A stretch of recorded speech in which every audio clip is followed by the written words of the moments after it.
បាទសូមជម្រាបសួរអស់លោកស្រីអ្នកនាងកញ្ញាជាពិសេសគឺបងប្អូនសិក្ខាកាមដែលកំពុងតាមដាននៅក្នុងបណ្ដាញសង្គម YouTube ក៏ដូចជា Facebook របស់វិជ្ជាបដលអវត្តជនបទកម្ពុជាកូរ៉េជាទីគោរពនិងជាទីមេត្រីបាទថ្ងៃនេះខ្ញុំមានប្រធានបទដ៏សំខាន់មួយនិងជាមេរៀនដ៏សំខាន់មួយផងដែរសម្រាប់ផ្ដល់ជូនអស់លោកស្រីដែលជាសិក្ខាកាមទាំងអស់គ្នានោះគឺការអភិវឌ្ឍភូមិគំរូបាទអញ្ចឹងតើការអភិវឌ្ឍភូមិគំរូមានន័យដូចម្ដេចហើយគេធ្វើអ្វីខ្លះអញ្ចឹងសូមតាមដានជាមួយខ្ញុំនៅមេរៀនទៅហើយនៅក្នុងរាជរដ្ឋាភិបាលនីតិកាលទី7របស់យើងគឺយុទ្ធសាស្ត្របញ្ញកោដំណាក់កាលទី1នោះគឺរាជរដ្ឋាភិបាលមានចំណុចសំខាន់បាទក្នុងនោះចំនួន5ដែលទី1គឺគេនិយាយអំពីកំណើនការងារទី2និយាយអំពីសមត្ថភាពទី3និយាយអំពីប្រសិទ្ធភាពនិងចីរភាពហើយចំណុចសំខាន់មួយទៀតនោះគឺតកតងជាមួយនឹងអត្ថប្រយោជន៍គន្លឹះទាំង5ដែលយើងបានដឹងហើយថាគន្លឹះជាអត្ថប្រយោជន៍ទាំង5នោះមានដូចជាទី1គឺយើងនិយាយអំពីមនុស្សបាទទី2យើងនិយាយអំពីផ្លូវហើយទី3និយាយអំពីទឹកហើយទី4យើងនិយាយអំពីភ្លើងហើយចុងក្រោយនោះគឺយើងនិយាយអំពីបច្ចេកវិទ្យា Digital នេះគឺជាយុទ្ធសាស្ត្របញ្ញកោដំណាក់កាលទី1ដែលរដ្ឋាភិបាលក្នុងនីតិកាលទី7នេះបានដាក់ជាសូចនាករក៏ដូចជាដាក់គោលដៅនៅក្នុងការអនុវត្តបាទប្រទេសជាតិបាទនៅក្នុងនោះផងដែរយើងអាចនឹងដឹងផងដែរថាសម្រាប់ក្រសួងអភិវឌ្ឍជនបទក៏មានដូចគ្នាដែរបាទនៅក្នុងចក្ខុវិស័យរបស់រដ្ឋាភិបាលនោះគឺគោលនយោបាយជាតិស្ដីពីការអភិវឌ្ឍជនបទឆ្នាំ2025ឆ្នាំ2035របស់រដ្ឋាភិបាលដែលមានក្រសួងអភិវឌ្ឍគឺជាក្រសួងស្នូលនៅក្នុងការអភិវឌ្ឍទៅលើគោលនយោបាយជាតិមួយនេះគឺបានទៅសេនឹងកំណត់ច្បាស់មែនទែនក្នុងនោះគឺការកសាងសង្គមកម្ពុជាបាទឲ្យមានវិបុលភាពប្រកបដោយបរិយាបន្នសមត្ថភាពនិងចីរភាពពាក្យកលឹះនេះគឺសំខាន់មែនទែនបាទគឺខ្ញុំសូមអានម្ដងទៀតកសាងសង្គមជនបទកម្ពុជាឲ្យមានវិបុលភាពប្រកបដោយបរិយាបន្នសមត្ថភាពនិងចីរភាពបរិយាបន្នសមត្ថភាពនិងចីរភាពនេះគឺជាគន្លឹះដ៏សំខាន់ដែលជាចក្ខុវិស័យដ៏មុតមមរបស់រដ្ឋាភិបាលនៅក្នុងគោលនយោបាយជាតិស្ដីពីការអភិវឌ្ឍជនបទបាទឆ្នាំ2025ឆ្នាំ2035ក្នុងនោះគោលដៅសំខាន់ចំនួន4ដែលគឺជាគន្លឹះកំណត់នៅក្នុងចក្ខុវិស័យនោះគឺទី1គឺបានកំណត់ថាតំបន់ជនបទមានហេដ្ឋារចនាសម្ព័ន្ធប្រតិកលាគ្នាទី2ប្រជាជននៅតំបន់ជនបទមានសុខភាពល្អអាយុសង្ឃឹមរស់នោះវែងបាទជាងមុនឬក៏វែងបាទយើងនិយាយចំណុចទី3គឺប្រជាជនបាទនៅក្នុងភូមិឋានដែលមានសុខដុមបាទខ្សែមសាននិងមានបរិស្ថានល្អស្អាតបាទនេះគឺជា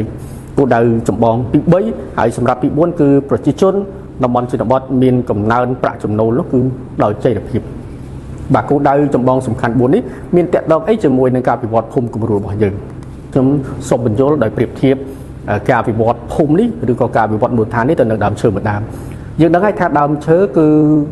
សំខាន់បំផុតគឺឫសបាទឫសគល់របស់វានេះសំខាន់ណាវាមានឫសកែវបាទឫសតូចរបស់វាថែមទៀតអញ្ចឹងដើមឈើកាលណាវាមានឫសល្អវាអាចបឺតទៅជាទឹកឬក៏ជីវជាតិបានល្អហើយវាអាចទៅចិញ្ចឹមដើមឬក៏បាទចិញ្ចឹមស្លឹកបាទហើយធ្វើការតំណែងជាមួយគ្នាដែលបានបង្កើតជាផ្លែបាទឬក៏ជាផ្កានិងផ្លែបានល្អអញ្ចឹងទៅអញ្ចឹងបើសិនជាឫសមិនល្អទេដើមមិនល្អទេស្លឹកក៏មិនល្អដែរហើយក៏យើងមិនទទួលបានផលដែរហើយអ្វីទៅជាឫសអ្វីទៅជាដើមអ្វីទៅជាស្លឹកដែលខ្ញុំចង់ប្រៀបធៀបនៅក្នុងការវិវត្តមូលដ្ឋានឬក៏ក្នុងភូមិបាទឫសគឺខ្ញុំសំដៅទៅលើភូមិឬក៏សហគមន៍បាទមូលដ្ឋានអញ្ចឹងនៅក្នុងការវិវត្តប្រទេសជាតិក៏ដូចជាការវិវត្តភូមិគឺភូមិឋាននេះសំខាន់មែនទែនអញ្ចឹងហើយបានជារដ្ឋាភិបាលរបស់យើងគឺបានដាក់គោលដៅច្បាស់នៅក្នុងគោលនយោបាយជាតិនេះគឺតម្រង់ឆ្ពោះទៅក្នុងការវិវត្តភូមិឬក៏សហគមន៍តាមទីជនបទបាទឬនៅក្នុងទីប្រជុំជនប៉ុន្តែវាស្ថិតនៅក្នុងមូលដ្ឋានរបស់យើងដែលជាឫសគល់នៃដើមឈើរបស់ប្រទេសរបស់យើងបើយើងនិយាយទៅគឺរបស់ជាតិមួយចំណែកដើមយើងយល់ហើយដើមគឺកាលណាដើមរឹងមាំល្អវាអាចទប់ជាមួយនឹងកម្លាំងខ្យល់បាទព្យុះឬក៏ភ្លៀងនានាដើមវាគឺជាអ្នកទ្របាទជាសសរសម្រាប់ទ្រនៅទាំងដើមឈើទាំងមូលបាទយើងប្រៀបធៀបទៅនឹងប្រទេសវិញគឺបាទទ្រនៅគេហៅថាទ្រនៅសេដ្ឋកិច្ចក៏ដូចជាសង្គមបាទឬក៏គេហៅថាការរស់នៅរបស់ប្រជាជនផងដែរអញ្ចឹងដើមនេះវាជាសសរបាទដូចសសរផ្ទះជាងចឹងដែរអញ្ចឹងក្នុងដើមនេះគឺខ្ញុំប្រៀបធៀបទៅនឹងរដ្ឋបាលមូលដ្ឋានហើយនឹងស្ថាប័ននានាដែលក្នុងនោះយើងអាចនិយាយបានថាជារដ្ឋបាលថ្នាក់ក្រោមជាតិឬក៏ក្រសួងជាដើមអញ្ចឹងបាទត្រូវមានភាពរឹងមាំមែនទែនឯធាងស្លឹកនិងផ្លែនោះយើងប្រៀបបានទៅនឹងរាជរដ្ឋាភិបាលក៏ជាតិទាំងមូលក៏សង្គមរបស់យើងអញ្ចឹងការវិវត្តដែលយើងត្រូវចាប់ផ្ដើមដ៏សំខាន់មួយគេគឺនៅក្នុងកម្រិតឫសតែម្ដងគឺនៅក្នុងថ្នាក់មូលដ្ឋានមុនគេ và chiaរួមបាទដូច្នេះការពិវត្តគឺដូចជាដើមឈើអញ្ចឹងដែរបាទគឺរឹសតំណាងឲ្យកម្រិតភូមិដែលជាកន្លែងចាប់ផ្ដើមនៃការពិវត្តរបស់យើងហើយដើមវិញតំណាងឲ្យអាជ្ញាធរមូលដ្ឋានឬក៏ស្ថាប័ននានាដែលគ្រប់គ្រងនិងភ្ជាប់សហគមន៍ហើយគណៈដែលមេឃធៀងស្លឹកហើយនឹងបាទផ្លែវិញយើងប្រៀបបានទៅនឹងតំណាងរាជរដ្ឋាភិបាលរបស់សង្គមជាតិទាំងមូលដែលលទ្ធផលនៃការវិវត្តបានពង្រីកនិងផ្ដល់អត្ថប្រយោជន៍បាទដល់ប្រទេសជាតិយើងទាំងមូលផងដែរខ្ញុំបាទសូមបន្តដល់ចំណុចទី2បាទគឺគោលគំនិតនៅក្នុងការផ្ដួចផ្ដើមឲ្យមានការវិវត្តភូមិគំរូនេះដំបូងឡើយគឺកាលពីឆ្នាំ2014នោះគឺបាទទីប្រឹក្សាដែលជំនាញខាងផ្នែកអភិវឌ្ឍជនបទក៏ដូចជាចលនាភូមិថ្មីរបស់ប្រទេសកូរ៉េហ្នឹងលោកបានអញ្ជើញមកជួបជាមួយនឹងអតីតនាយករដ្ឋមន្ត្រីរបស់យើងគឺសម្ដេចតេជោហ៊ុនសែនហើយកាលនោះគឺសម្ដេចតេជោលោកបានឯកភាពថាឲ្យមានការបង្កើតនៅភូមិគំរូនៅក្នុងប្រទេសកម្ពុជានៅថ្ងៃណាមួយអញ្ចឹងនេះគឺជាការចាប់ផ្ដើមប្រតិកលាគ្នាហើយក៏ដូចជាការផ្ដើមនៅគំនិតនៅក្នុងការអភិវឌ្ឍភូមិតាំងពីឆ្នាំ2014មកម្លេះក្រោយមកសម្ដេចតេជោបានធ្វើដំណើរទៅកាន់ទៅជួបជាមួយអ្នកជំនាញការកូរ៉េខាងផ្នែកអភិវឌ្ឍជនបទក៏ដូចជាចលនាភូមិថ្មីដែលគេជជែកគ្នាអំពីភូមិគំរូផងដែរហើយសម្ដេចតេជោនាយករដ្ឋមន្ត្រីកាលពីអតីតកាលនោះលោកក៏បានចាប់អារម្មណ៍មែនទែនជាមួយនឹងការបង្កើតនៅមជ្ឈមណ្ឌលអភិវឌ្ឍជនបទកម្ពុជាកូរ៉េនេះឯងដែលបច្ចុប្បន្ននេះកំពុងដំណើរការហើយមានខ្ញុំបាទជានាយកនិងមានមន្ត្រីរាជការកំពុងដំណើរការបាទប្រចាំថ្ងៃផងដែរក្នុងនោះគឺសម្ដេចតេជោលោកបានឯកភាពឲ្យមានការបង្កើតជាភូមិគំរូហើយបានជ្រើសរើសយកខេត្តចំនួន3មានខេត្តកំពង់ស្ពឺខេត្តតាកែវហើយនិងខេត្តត្បូងឃ្មុំជាបន្តបន្ទាប់គឺមជ្ឈមណ្ឌលបានកកើតឡើងហើយគម្រោងក៏បានអនុវត្តរហូតដល់ឆ្នាំ2018ហើយបច្ចុប្បន្ននេះគឺក្រសួងអភិវឌ្ឍនៅតែបន្តប្រើប្រាស់នៅឈ្មោះភូមិគំរូនោះដដែលដែលកើតឡើងតាំងពីចំនួនសម្ដេចតេជោលោកបានផ្ដល់គំនិតហ្នឹងជាមួយនឹងទីប្រឹក្សាកូរ៉េឬក៏ជាមួយរដ្ឋាភិបាលកូរ៉េតាមរយៈបាទជំនួយអភិវឌ្ឍជនបទមកកាន់ទីភ្នាក់ងារសហប្រតិបត្តិការអន្តរជាតិហើយកាតាកយការនោះហើយបច្ចុប្បន្ននេះក្រសួងក៏បានចាប់ផ្ដើមបន្តទៀតជាមួយនឹងគម្រោងនៅក្នុងភូមិសន្តិភាពនៅក្នុងខេត្តបាត់ដំបងខេត្តបៃលិនហើយនិងខេត្តបន្ទាយមានជ័យសរុបមកគឺយើងមាន60ភូមិហើយដែលជាភូមិគំរូហើយបានអាចនឹងបន្ថែម4ទៀតដោយសារតែមានគម្រោងផ្សេងទៀតរបស់ស្ថាប័នដែលគ្រប់គ្រងភូមិគំរូចលនាភូមិថ្មីនេះនៅក្នុងខេត្តកំពង់ស្ពឺចំនួន4ទៀតអញ្ចឹងក្រសួងបានអនុម័តប្រកាសទទួលស្គាល់អញ្ចឹងសរុបមកគឺការបង្កើតនៅភូមិគំរូនេះគឺមានសព្ទាច្បាស់លាស់តាមរយៈរាជរដ្ឋាភិបាលរបស់យើងជាមួយនឹងរាជរដ្ឋាភិបាលប្រទេសកូរ៉េផងដែរខ្ញុំសូមផ្ដល់ថាអ្វីទៅជាភូមិគំរូហ្នឹងបាទអញ្ចឹងយើងអាចនឹងមើលទាំងអស់គ្នាបាទភូមិគំរូ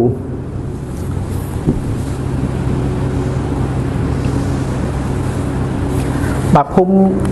មិគំរូគឺជាភូមិបាទគឺជាភូមិឋានដែលមានការវិវត្តចម្រុះ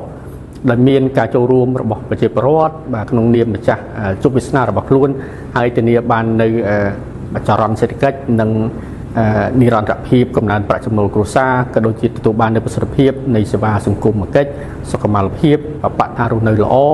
មានសេចក្តីថ្លៃថ្នូរនិងហេដ្ឋារចនាសម្ព័ន្ធគ្រប់គ្រាន់និងអភិបាលកិច្ចល្អនេះគឺជាការផ្ដល់នៅនិយមន័យដែលក្រសួងអភិវឌ្ឍធ្លាប់បានកំណត់ភូមិគំរូ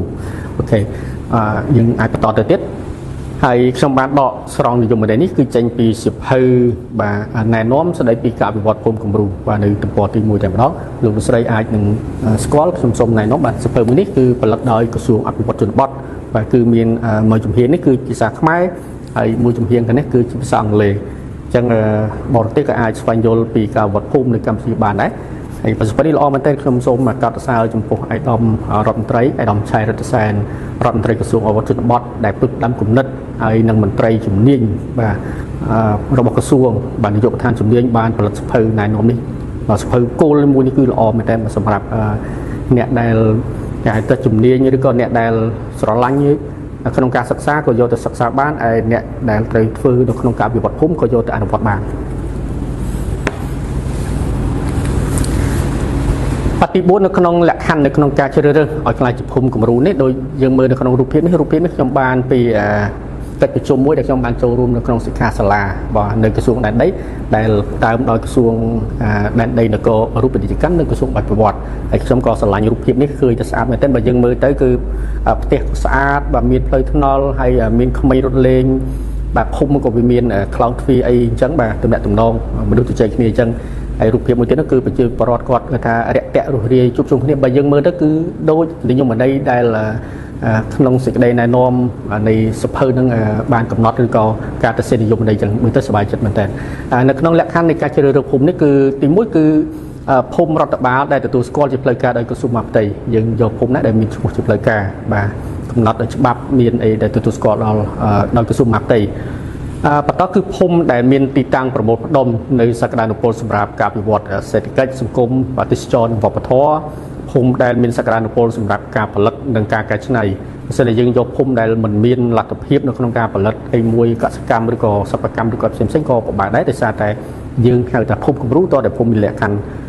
ដូចតែខ្ញុំបានរៀបរាប់មិនទាន់អស់ទេបាទគឺភូមិ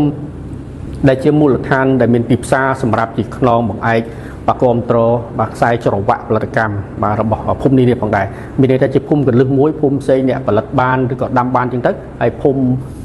គំរូនឹងគាត់ជាអ្នកដូចថាជាទីផ្សារជាការប្រមូលផ្ដុំដោះដូរពាណិជ្ជកម្មរបស់លោកដូររបស់ប្រជាពលរដ្ឋនៅក្នុងភូមិដើម្បីបង្កើតប្រាក់ចំណូលរបស់គាត់ល្អមែនតែបើលក្ខខណ្ឌនេះមួយទៀតគឺភូមិដែលមានប្រជាពលរដ្ឋនឹងស្ម័គ្រចិត្តដែរបើសិនជាគាត់មិនព្រមក៏យើងមិនហៅថាភូមិគំរូដែរនឹងពេញចិត្តចូលរួមក្នុងសកម្មភាពការអភិវឌ្ឍក៏ដូចជាសកម្មភាពផ្សេងៗដើម្បីខ្លាយទៅជាភូមិគំរូអញ្ចឹងពាក្យគំរូមិនងាយស្រួលទេប៉ុន្តែកាលណាយើងខ្លាយជាភូមិគំរូគឺល្អមែនទេបន្ថែមជើងនឹងទៀតយើងអាចមើលនៅក្នុងរូបភាពឃើញបាទគឺរូបភាពនេះក៏ខ្ញុំបានពីក្រសួងដែនដីដែរហើយខ្ញុំគិតថាមិនថាជានៅក្នុងក្រសួងណាទេបាទនៅក្នុងស្ថាប័នណាទេប៉ុន្តែវាល្អកាលណាយើងល្អយើងយកមកផ្សព្វផ្សាយយើងចែករំលែកហើយក៏បង្ហាញអំពីរូបភាពសម័យមួយសម្រាប់ការអវត្តភូមិរបស់យើងផងដែរក្នុងនោះគឺយើងចង់បានជាជំនាញបាទគេហៅថាភូមិដែលមានជំនាញនិងចំណេះដឹងអញ្ចឹងសប្បាយចិត្តជាពលរដ្ឋមានជំនាញមានចំណេះដឹងហើយមួយទៀតគឺការកំណត់នៅស្មារតីសក្ការបាទមានប្រជាពលរដ្ឋចេះសក្ការចូលរួមជួយគ្នាបាទហើយមួយទៀតដែលគឺជាគេហៅថាជាពាក្យចម្បងកលឹះនៅក្នុងភូមិគំរូហ្នឹងបាទគឺអាចថាផលិតភាពហើយនឹងផលិតភាពរបស់សហគមន៍បាទអាចដាំដុះផលិតចិញ្ចឹមសត្វធ្វើដំណាំអីផ្សេងៗបានបង្កើតប្រាក់ចំណូលបើចូលរួមយ៉ាងសកម្មអញ្ចឹងប្រជាពលរដ្ឋគាត់ចូលរួមសកម្មគាត់ពេញចិត្តអ្វីដែលថ្នាក់ដឹកនាំភូមិឃុំរបស់គាត់ធ្វើគាត់ចូលរួមដោយទាំងកម្លាំងកាយកម្លាំងចិត្តហើយនិងថវិកាទៀតនេះគឺល្អមែនទែនហើយចុងក្រោយគឺសុខុមាលភាពកាលណាយើងមានចំណុចទាំងអស់នេះគឺនោះហើយគឺជាអ្វីដែលយើងអាចហៅថាជាភូមិគំរូវាមានស្មារតីបែបនេះចូលរួមជាមួយគ្នាបាទលក្ខខណ្ឌ5ចំណុចដ៏សំខាន់ដែលក្រសួងអភិវឌ្ឍបានកំណត់គឺខ្ញុំបានដកស្រង់ពីក្នុងសភៅណែនាំនៃការវត្តភូមិដែរគឺទី1គឺកំណត់ហៅថាគឺតកតងជាមួយនឹងសេដ្ឋកិច្ចបាទអញ្ចឹងភូមិហ្នឹងដែលមានសេដ្ឋកិច្ចល្អឬក៏យើងគិតថាភូមិហ្នឹងចង់អភិវឌ្ឍឲ្យមានសេដ្ឋកិច្ចប្រមូលផ្ដុំល្អទី2យើងផ្ដោតសំខាន់ដែលជាគេហៅថាលក្ខណៈវិនិច្ឆ័យនៅក្នុងការវិវត្តភូមិដែរគឺសង្គមនិងវប្បធម៌អញ្ចឹងមានន័យថាសង្គមនេះមានន័យថាមនុស្សរស់នៅក្នុងសង្គមមនុស្សរស់នៅជាបែបសហគមន៍មានវប្បធម៌មានអីរបស់ខ្លួនហើយវប្បធម៌នេះគឺយើងយល់ហើយមានន័យថាគឺជាអ្វីដែលបានកាត់ឡើងជាចំណេះដឹងជាទម្លាប់ដែលគាត់នៅរក្សាក្បួនច្បាប់នឹងល្អគាត់នៅអាចគេហៅថារស់នៅជាមួយនឹងអ្វីដែលពួកគាត់មានស្រាប់បាទទី3គឺសុខភាពនិងបរិស្ថានរស់នៅល្អនេះគឺជាលក្ខខណ្ឌវិនិច្ឆ័យទី3របស់ក្រសួងអប់រំតែម្ដងហើយទី4នោះគឺហេដ្ឋារចនាសម្ព័ន្ធល្អបើសិនបើយើងនៅក្នុងភូមិមានការអភិវឌ្ឍមែនប៉ុន្តែហេដ្ឋារចនាសម្ព័ន្ធវាអត់មានឧទាហរណ៍ផ្លូវក៏ពិបាកធ្វើដំណើរហើយយើងមិនមានប្រព័ន្ធធារាសាស្ត្របានត្រឹមត្រូវអញ្ចឹងវាអត់អាចផលិតអីបានទេអញ្ចឹងហេដ្ឋារចនាសម្ព័ន្ធនេះគឺនិយាយតាំងពីផ្លូវថ្នល់ប្រព័ន្ធធារាសាស្ត្រសាលារៀនមន្ទីរពេទ្យអ្វីៗទាំងអស់ហ្នឹងគឺឲ្យមានគ្រប់បាទនឹងហៅថាភូមិគំរូហើយចុងក្រោយគឺអភិបាលកិច្ចល្អថ្នាក់ដឹកនាំល្អមានការចូលរួមថ្នាក់ដឹកនាំចេះចែករំលែកចេះគេហៅថាផ្ដល់នូវផលប្រយោជន៍ចេះគិតគូរអំពីសុខទុក្ខប្រជាពលរដ្ឋអំពីសុវត្ថិភាពផ្សេងៗការអនុវត្តគោលនយោបាយរាជការផ្សេងដែលអនុវត្តបានត្រឹមត្រូវល្អតាមការណែនាំរបស់ថ្នាក់ដឹកនាំអានោះហើយគឺជាអភិបាលកិច្ចល្អនេះ5ចំណុចនេះគឺស្ទើរតែគ្រប់ហើយបាទភូមិគំរូគឺល្អឥតខ្ចោះបើសិនជាយើងអាចធ្វើបានដល់ទាំងលក្ខណៈវិនិច្ឆ័យទាំង5នេះបាទនេះជាទស្សនវិជ្ជាទូទៅដែរជាការស្មើសម័យដែលខ្ញុំបានដករូបភាពពីក្នុងសភៅមកជូនដើម្បីចប់ផ្សាយដែរគឺយើងមានជាមណ្ឌលសុខភាពបាទជាសាលារៀនបាទជាស្ថានីយបូមទឹកអីចឹងទៅបាទមានលំនៅឋានមានសាលាឃុំបាទមានផ្សារសហគមន៍មានវត្តបាទមានលំនៅឋានប្រជាពលរដ្ឋមានកសិដ្ឋានដំណាំដាំបន្លែកសិដ្ឋានបើយើងគ្រាន់តែឃើញរូបភាពហ្នឹងបាទវាលស្រែភ្នំអីចឹងបាទវាសប្បាយបាត់ហើយយើងចង់ឃើញសហគមន៍របស់យើងគឺល្អបែបនេះបាទនេះគឺជាការពិវត្តភូមិ ចំណុចទី6គឺការកំណត់ចំណាត់ថ្នាក់អញ្ចឹងមិនមែនចេះតែបង្កើតភូមិហើយយើងអត់តាមដានអត់មានរបៀបកំណត់ទេអញ្ចឹងក្រសួងអវត្តក៏ដូចជា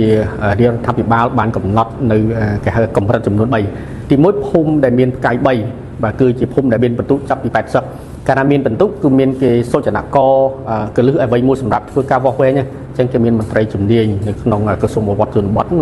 លោកនឹងចុះទៅវិតម្លៃចុះទៅពិនិត្យតាមដានបាទចងក្រងផ្សេងដែលជាលទ្ធផលដែលភូមិគំរូនីមួយៗធ្វើបានតើគាត់ធ្វើបានកម្រិតណាបានគេអាចដាក់កម្រិតបន្ទុកឲ្យគាត់បានអញ្ចឹងភូមិកម្រិតកាយ2មានចាប់បន្ទុកពី71ដល់79ហើយភូមិកម្រិតកាយ1នោះមានបន្ទុកចាប់ពី65ដល់70អញ្ចឹងគេកំណត់ហើយភូមិណាដែលអាចនឹងក្លាយទៅជាភូមិផ្កាយ2វិញឧទាហរណ៍គាត់ចេញពីផ្កាយ1ឬក៏គាត់ដំឡើងទៅជាភូមិដែលមានកម្រិតផ្កាយ3ឬក៏បើសិនគាត់ធ្វើអត់បានល្អទេបាទក្នុងរយៈពេល1ឆ្នាំ2ឆ្នាំឬក៏3ឆ្នាំក្រោយមន្ត្រីជំនាញគេនឹងមានការវិភាគកំណត់ប្រតិទិនល្អគេចុះទៅកំណត់វិតម្លៃបាទសុចនកនឹងឡើងវិញហើយគេអាចទម្លាក់ពីលេខ3មកលេខ2ឬក៏មកពីលេខ1ក៏ថាបានដែរនេះគឺជាកិត្តក្រមនៅក្នុងការវិតម្លៃភូមិគំរូចំណាត់ថ្នាក់សំទុះបាទគឺការដាក់កំណត់ថ្នាក់ភូមិគំរូបាទអាចមើលរូបភាពបាទនេះគ្រាន់តែជារូបភាពស្មើស្មៃដែលខ្ញុំយកពីក្នុងសភៅដើម្បីមកផ្សព្វផ្សាយជូនអស់លោកស្រីជាសិក្ខាកាមបានយល់ជ្រាបទេបាទដើម្បីឲ្យប្រកបវិជ្ជានិងងាយស្រួលនៅក្នុងការធ្វើការងារអញ្ចឹងក្រសួងអវត្តគឺតែងតែចេញនៅប្រកាសទទួលស្គាល់ភូមិគំរូជាបន្តបន្ទាប់ដូចខ្ញុំបានជម្រាបជូនខាងដើមគឺយើងមាន64ភូមិគំរូដែលបានទទួលស្គាល់ហើយក្រសួងក៏បានកំណត់បាទរាល់ឆ្នាំហ្នឹងគឺមានចាប់ពី50ភូមិឬក៏52ភូមិហើយបន្តទៀតហើយនៅឆ្នាំបន្តបាទនៅក្នុងគោលនយោបាយជាតិក៏បានទៅសេកំណត់ដែរយើងអាចទៅបើកមើលសភៅនោះតើក្នុងមួយឆ្នាំក្រសួងអវត្តនឹងវិតម្លៃភូមិប្រមាណដើម្បីឲ្យក្លាយជាភូមិគំរូហើយគេមានរបៀបរបបនៅក្នុងការវិតម្លៃច្បាស់ណាស់សភៅនេះអាចរកបាននៅក្នុងគេហទំព័ររបស់ក្រសួងអវត្តជនបទតែម្ដងបាទដូចឲ្យលោកស្រីឃើញនៅក្នុងរូបភាពនេះគឺរៀងរាល់ឆ្នាំមានទាំងគេហៅថាវិញ្ញាបនបត្របញ្ជាក់នៅភូមិបាទកាយ1កាយ2កាយ3ចឹងទៅហើយមានទាំងជាគេហៅថាជាពីនមួយជូនទៅគាត់ទៀតបាទហើយអាចខ្ញុំអាចមានរូបភាពខ្លះបាទរូបភាពនេះគឺទើបតែធ្វើហើយនៅក្នុងឆ្នាំ2026ទេដែលផ្ដល់កិត្តិយសដល់ពុះដោយឯកឧត្តមឆៃរដ្ឋសែនរដ្ឋមន្ត្រីក្រសួងអវត្តជនបទបាទជាអ្នកផ្ដល់ជូនដោយផ្ទាល់តែម្ដងនៅភូមិបាទអញ្ចឹងគេបានអញ្ជើញថ្នាក់នាំខេត្តមានឯកឧត្តមអភិបាលឬក៏អភិបាលរងខេត្តទទួលបន្ទុកហ្នឹងមកចូលរួមភូមិទាំងអស់គ្នាហើយអញ្ជើញមេឃុំហើយនឹងភូមិដែលទទួលបានមកក្នុងកម្មវិធីទាំងអស់ក្រសួងអវត្តបានចំណាយនៅក្នុងការរៀបចំកម្មវិធីផ្ដល់កិត្តិយសមានជាបាច់ផ្កាមានជាវិញ្ញាបនបត្រមានជាពានហើយមានជាថវិកាទៀតឃើញទេល្អមែនតើនេះជាការលើកទឹកចិត្តឲ្យថ្នាក់ដឹកនាំភូមិនឹងគាត់មានកម្លាំងចិត្តអញ្ចឹងឆ្នាំក្រោយបើសិនជាគាត់បានផ្កាយ1គាត់ខំប្រឹងអភិវឌ្ឍភូមិរបស់គាត់ទៀតឲ្យបានឡើងទៅជាផ្កាយ2ក៏ទៅជាផ្កាយ3ហើយកាលណាគាត់ធ្វើអញ្ចឹងទៅប្រជាពលរដ្ឋរឹតតែស្រឡាញ់ចូលចិត្តគាត់រឹតតែបានគេហៅការអភិវឌ្ឍភូមិរបស់គាត់ហ្នឹងកាន់តែល្អនេះគឺជាគេហៅថាមានមោទនភាពមែនតើនៅក្នុងនាមខ្ញុំជាមន្ត្រីនៃក្រសួងអប់រំបទក៏ដូចជាថ្នាក់នាំនៃមជ្ឈមណ្ឌលអវត្តជនបទកម្ពុជាកូរ៉េបើពេញចិត្តនៅក្នុងការផ្សព្វផ្សាយហើយនឹងអនុវត្តនៅគោលនយោបាយនេះក៏ដូចជាស្ដីណែនាំនៅក្នុងស្វ័យនេះផងដែរបាទអាចឃើញនៅក្នុងរូបភាពនេះស្រាប់ហើយបាទគឺយើងមានជាការចូលរួមធំបាទយើងញ៉ាំបាយជុំគ្នាទៀតមានការទទួលទានអាហារសាមគ្គីថ្នាក់ដឹកនាំភូមិទាំងអស់មកពីបណ្ដាខេត្តនានានៅទូទាំង25រាជធានីខេត្តច្រើនមែនទែនបាទខ្ញុំក៏បានចូលរួមនៅក្នុងកម្មវិធីនេះដែរបាទបើសិនជាយើងនិយាយអំពីការអភិវឌ្ឍភូមិយើងមិនអាចចោលបាននៅគេហៅគណៈកម្មការអភិវឌ្ឍភូមិគេហៅកាត់តាកោអផននោះទេអញ្ចឹងគណៈកម្មការនេះក៏មានតួនាទីសំខាន់ណាស់នៅក្នុងការតាមដាននៅក្នុងការអនុវត្តនៅការណែនាំក៏ដូចជាគោលនយោបាយស្ដីពីការអភិវឌ្ឍជនបទនៅកម្ពុជាផងដែរអញ្ចឹងហើយបានក្រសួងអភិវឌ្ឍជនបទក៏ដូចជាក្រសួងដែលពាក់ព័ន្ធនឹងប្រឹងប្រែងឡើងវិញហើយក៏បានរៀបចំបានល្អមែនទែនដែរហើយមន្ត្រីជំនាញនៅក្នុងយុគឋាននៃក្រសួងអភិវឌ្ឍជនបទកំពុងតែចុះផ្ទាល់ជាមួយនឹងគណៈកម្មការកោអភ័យនេះដើម្បីបង្រៀនគាត់ឲ្យយល់ពីការអភិវឌ្ឍភូមិបាទយើងឃើញនៅក្នុងរចនាសម្ព័ន្ធនេះមានប្រធានគេហៅកោអភ័យមានអនុប្រធានមានមន្ត្រីមានអីបាទបែបនេះរចនាសម្ព័ន្ធអញ្ចឹងមានហើយបាទមានដំណើរការបានល្អហើយយើងសង្ឃឹមថាគណៈកម្មការអភិវឌ្ឍភូមិនេះនឹងក្លាយជាគេហៅថាក្បាលម៉ាស៊ីននៅក្នុងការដឹកនាំការអភិវឌ្ឍភូមិក៏ដូចជាការអភិវឌ្ឍភូមិគំរូឲ្យបានទទួលបានជោគជ័យខ្ញុំមានចំណុចសំខាន់ចំនួន9ដែលគិតថាជាផែនការផងដែលយើងគួរធ្វើនិងគួរពង្រឹងមិនមែនត្រឹមតែមានជាលក្ខណៈគេហៅថាការផ្សព្វផ្សាយជាទូទៅនៅក្នុងសភៅណែនាំប៉ុន្តែជាគោលគំនិតជាទូទៅហើយស្របជាមួយនឹងទស្សនៈផ្ទាល់របស់ខ្ញុំដែរនៅក្នុងការវត្តភូមិឲ្យក្លាយជាភូមិគំរូប បាទគឺទីមួយយើងគិតថាជាការពង្រឹងនៅភាពជាអ្នកដឹកនាំរបស់សហគមន៍បាទគឺ community leadership នេះសំខាន់ណាស់អញ្ចឹងកាលណាយើងមានថ្នាក់ដឹកនាំល្អមានថ្នាក់ដឹកនាំដែលចេះយល់នៅកិច្ចការងារអភិវឌ្ឍនេះគឺគាត់នឹងដឹកនាំប្រជាជនដឹកនាំសហគមន៍របស់គាត់ដឹកនាំអ្នកដែលពាក់ព័ន្ធនឹងចូលរួមនៅក្នុងកិច្ចអភិវឌ្ឍរបស់គាត់បានល្អអញ្ចឹងការពង្រឹងមុនគេគឺភាពជាអ្នកដឹកនាំរបស់សហគមន៍នេះនឹងផ្ដល់ផលជាវិជ្ជមានច្រើនមែនទែនសម្រាប់ការអភិវឌ្ឍភូមិគំរូក៏ដូចជាការអភិវឌ្ឍភូមិនៅក្នុងប្រទេសកម្ពុជាយើងផងដែរបាទចំណុចទី2គឺការពង្រឹងភាពជាម្ចាស់របស់សហគមន៍បាទយើងដឹងហើយថាយើងឮសូរពាក្យនេះញឹកញាប់មែនតើក៏ប៉ុន្តែយើងនៅតែមិនទាន់ទទួលស្គាល់ថាប្រជាពលរដ្ឋរបស់យើងយល់បានល្អទេខ្ញុំជឿតែចឹងដោយសារតែអីយើងគិតថាអ្វីៗជារបស់ផ្ទាល់ខ្លួនជារបស់បុគ្គលជារបស់គ្រួសារឬក៏របស់ក្រុមណាមួយចឹងប៉ុន្តែតាមពិតការពង្រឹងនៅភាពជាម្ចាស់របស់សហគមន៍នេះដើម្បីធ្វើយ៉ាងណាឲ្យសហគមន៍គាត់ដឹងថាអ្វីដែលមាននៅក្នុងភូមិនៅក្នុងសហគមន៍នោះគឺជារបស់គាត់ឧទាហរណ៍ផ្លូវវាមិនមែនជាផ្លូវរបស់រដ្ឋាភិបាលទេមិនមែនផ្លូវរបស់អ្នកផ្ដល់ជំនួយទេមិនមែនរបស់កូរ៉េមិនមែនរបស់ចិនមិនមែនរបស់ជប៉ុនទេគឺរបស់សហគមន៍នោះផងដែរអញ្ចឹងគាត់ត្រូវធ្វើម៉េចចេះថែទាំចេះការពារចេះជួសជុលអីចឹងទៅនេះហើយយើងលើកជាឧទាហរណ៍ប៉ុន្តែជាទូទៅគឺចង់សម្ដៅថាឲ្យគាត់នឹងចេះការពារអ្វីដែលជារបស់គាត់នៅក្នុងសហគមន៍ឲ្យគាត់ចេះរកបំពេញមកខ្លួនឯងទៀតកុំចាំតែជំនួយកុំរងចាំតែការផ្ដល់ពីខាងលើឬក៏ពីអ្នកដទៃគឺសហគមន៍ខ្លួនឯងហ្នឹងគឺជាអ្នកម្ចាស់បាទម្ចាស់ការលើខ្លួនឯងឲ្យបានច្រើនបាទទី3គឺការដាក់គោលដៅទៅរកសុខដុមនីយកម្មនៅក្នុងសហគមន៍បាទយើងបានដឹងហើយថាឥឡូវនេះគឺបើយើងលើកតែរឿងក្មេងទំនើងមួយមកនិយាយនៅក្នុងកិច្ចការអវត្តសហគមន៍នេះយើងឈឺក្បាលហើយប៉ុន្តែរូបភាពនៃការមិនសូវគោរពគ្នាការឆ្លោះប្រកែកគ្នានៅក្នុងគ្រួសារនៅក្នុងសហគមន៍ការប្រកាន់គេហៅថាបើយើងនិយាយថាការរើសអើងក៏វានៅតែមានខ្លះដែរមិនអត់ទេអញ្ចឹងហើយយើងចង់បានភពមួយដែលមានសុខដុមនីយកម្មល្អនេះគឺជាការសម័យសម័យផងហើយក៏ជាគោលដៅមួយដែលយើងគួរធ្វើដែរយើងដឹងពាក្យកលឹះអស់នេះយើងអាចនឹងខិតខំបាទធ្វើយ៉ាងណាឲ្យប្រជាជនរបស់យើងរស់នៅដោយសុខដុមនីយកម្មជាមួយគ្នាបាទទី4គឺគេហៅថាលទ្ធភាពនៅក្នុងការស្វែងរកលទ្ធភាពដើម្បីឲ្យខ្លាយទៅជាភូមិមួយឆ្លាតយើងបានដឹងហើយថាសម័យនេះសម័យ digital អញ្ចឹងនៅក្នុងដំណាក់កាលទី1របស់រដ្ឋាភិបាលនីតិកាលទី7ក៏បានកំណត់ហើយដែរគឺយើងគេហៅថាធ្វើម៉េចឲ្យប្រជាជននឹងអាចក្លាយទៅជាប្រជាជន digital ហើយគាត់អាចមើលអ៊ីនធឺណិតគាត់អាចបើកមើលគេហទំព័រគាត់អាចដឹងតម្លៃស្រូវតម្លៃអង្គតម្លៃបន្លែក៏ការនាំចេញចូលតាមនៅក្នុងប្រព័ន្ធ digital ដូចជាគេហៅថានៅក្នុង app មកបើយើងហៅថា app នៅក្នុងអីឲ្យគាត់ចេះប្រើអស់បើស្អីដែលគាត់អាចប្រើដូចចំណេញគាត់អាចទិញរបស់តាម online ឬក៏តាមផ្សេងទៀតឬក៏គាត់អាចប្រើប្រាស់នៅទិន្នន័យ digital ឬក៏ការមើល digital ណាមួយដែលជំនួសឲ្យការប្រើប្រាស់នៅกระดาษសុភៅឬក៏ស្អីដែលគាត់ធ្លាប់ជាគេហៅថាជារបស់រឹងឲ្យគាត់មើលជាសុខវិញបាទនេះគឺជាការចំណេញមួយដែលបាទធ្វើឲ្យគាត់ចេះប្រើប្រាស់កុំព្យូទ័រអ៊ីនធឺណិតអញ្ចឹងទៅបាទប្រជាពលរដ្ឋក៏ដូចជាយុវជនក្មេងៗហ្នឹងគាត់អាចមើលព័ត៌មានយល់បាននេះគឺជាផែនការមួយរបស់រដ្ឋាភិបាលហើយក៏វាស្ថិតនៅក្នុងភូមិគំរូផងដែរបាយទី5ហ្នឹងគឺការតភ្ជាប់ពីសហគមន៍មួយទៅសហគមន៍មួយទៀតយើងបានដឹងហើយយើងចង់ឲ្យមានការតភ្ជាប់ពីគេហៅថាទំនាក់ទំនងការងារគ្នាឧទាហរណ៍ភូមិសហគមន៍នេះមានអីសហគមន៍ទៀតមានអីបាទឧទាហរណ៍គាត់អាចដាំដំណាំឬក៏គាត់អាចផលិតចិញ្ចឹមសត្វទៅអញ្ចឹងគេមានអតិថិជនឬក៏មានអ្នកវិនិយោគអីគេមកគេសួររកកាលណាយើងសហគមន៍មួយដាច់ចលែកហើយយើងចូលភូមិគ្នាមិនបានណាបើយើងនិយាយថាយើងប្រកាន់ភូមិនេះសហគមន៍នោះអត់បានទេអញ្ចឹងគេចង់បានការគេហៅទំនាក់ទំនងគ្នាការភ្ជាប់ពីមួយទៅមួយក្នុងហ្នឹងក៏មានការតភ្ជាប់ទាំងផ្លូវការតភ្ជាប់ទាំងទំនាក់ទំនងទាំងគេហៅថាការសហការចាប់ដៃគ្នាធ្វើការនៅក្នុងសហគមន៍ផងដែរនេះជាការចំណុចសំខាន់ទី5ហើយនេះជារូបភាពផ្ទះគំរូមួយប៉ុន្តែខ្ញុំគិតថាយើងមើលទៅហាក់ដូចជាផ្ទះហ្នឹងវាមានតម្លៃខ្ពស់ឬក៏អីចឹងដែរប៉ុន្តែឥឡូវយើងគិតថាទោះបីជាវាមានតម្លៃខ្ពស់ឬក៏ធ្វើអំពីឈើវាពិបាករករូបភាពដូចក្នុងនេះក៏ដោយរូបភាពនេះខ្ញុំបានពីរូបភាពពីក្រសួងដែនដីមកដែលគេធ្វើបទបង្ហាញទេតែខ្ញុំគិតថាល្អត្រង់ថាប្រជាពលរដ្ឋខ្មែរយើងគឺធ្វើផ្ទះក៏ដោយមិនសូវបានចាប់អារម្មណ៍ចំណុចសំខាន់មួយគឺបន្ទប់រៀនរបស់ក្មេងៗឬក៏កូនរបស់ខ្លួនឯងមានបន្ទប់គេងប៉ុន្តែខ្វះបន្ទប់រៀននឹងឯងអញ្ចឹងជាគំនិតមួយជាការផ្ដល់គំនិតរបស់ខ្ញុំផ្ទាល់ផងដែរយើងហើយក៏ដូចជាខ្ញុំបានចូលរួមសិក្ខាសាលាខ្ញុំបានស្ដាប់អ្នកធ្វើបទបង្ហាញដែលជីវិតមិនល្អបាទគេនិយាយមកខ្ញុំយកមកផ្សព្វផ្សាយជូនបងប្អូនយើងធ្វើផ្ទះវាមាន មានបន្ទប់គេងមានបន្ទប់ទទួលភ្ញៀវពួកវាត្រូវការទៅអ្នកតំណងវាមានបន្ទប់រៀនក្មេងៗគេត្រូវការរៀនកាលណាវាមានបន្ទប់រៀនទៅវាអាចមានសភៅនៅលើតុមានអីចឹងទៅហើយផ្ទះបាយរបស់យើងល្អស្អាតពួកយើងដឹងហើយមេរោគវានៅក្នុងផ្ទះបាយច្រើនណាស់យើងមានបង្គន់អនាម័យដែលផ្ដល់នូវផាសុកភាពផងដែរអញ្ចឹងតោះនេះគ្រាន់តែជាគេហៅថាជាគំរូមួយនៃការសាងសង់ផ្ទះឬក៏សាងសង់បន្ទប់ទេផ្ទះតូចឬក៏ផ្ទះធំមិនសំខាន់ទេសំខាន់យើងមាន